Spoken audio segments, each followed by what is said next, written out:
Bonjour chers élèves, notre séquence d'aujourd'hui porte sur la reconnaissance d'un parallélogramme. Alors chers élèves, comme nous avons vu dans la séquence précédente, comment construire un cercle circonscrit à un triangle où nous avons reproduit le cercle avec les médiatrices des côtés. Aujourd'hui, nous allons aborder comment reconnaître un parallélogramme. Ainsi, chers élèves, à l'issue de cette séquence, vous serez capables d'identifier un parallélogramme sur un dessin codé et de justifier qu'un quadrilatère est un parallélogramme. Alors, reconnaissance d'un parallélogramme. Comment on reconnaît un parallélogramme? Donc, nous disons en définition, retenez bien, un parallélogramme se reconnaît grâce à ses supports des côtés parallèles 2 à 2 et ses diagonales en même longueur. Je dis bien, un parallélogramme se reconnaît grâce à ses supports des côtés parallèles 2 à 2 et ses diagonales en même longueur. Donc ici, si vous avez par exemple, nous avons par exemple un parallélogramme ABCD. Là, ABCD est un parallélogramme. Alors, qu'est-ce que nous allons avoir? Si ABCD est un parallélogramme, il faut que le côté AB va être parallèle maintenant au côté DC. De même que vous aurez aussi les diagonales.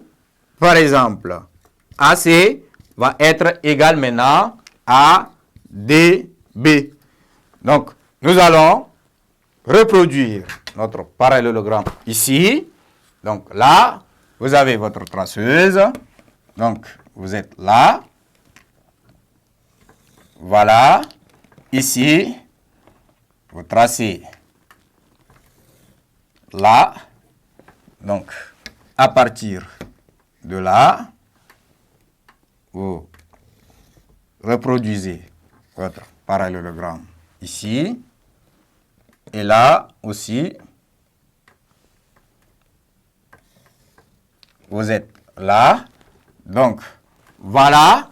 Ici, vous avez votre parallélogramme. Donc, là, c'est A. Ici, B. Là, C. Et ensuite, là, c'est 2. Donc, ici, nous avons vu que les côtés AB et DC sont parallèles. Donc, les diagonales sont là. Ici, vous avez votre diagonale DB. Et ensuite, vous êtes là. Votre diagonale AC. Donc, là, il se coupe en un point noté O.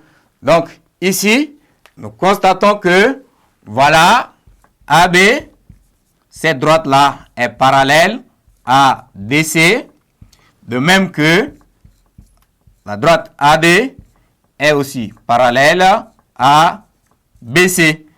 Donc, du coup, les diagonales AC et DB doivent être égales. Donc, là, ici, nous avons maintenant la distance AC.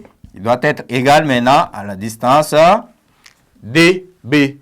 Donc, ici, nous disons en propriété que si un quadrilatère a deux côtés de même longueur et de supports parallèles, alors c'est un parallélogramme. Retenez bien, si un quadrilatère a deux côtés de même longueur et de supports parallèles, alors c'est un parallélogramme. Ainsi, chers amis, prend fin cette séquence. À la séquence prochaine.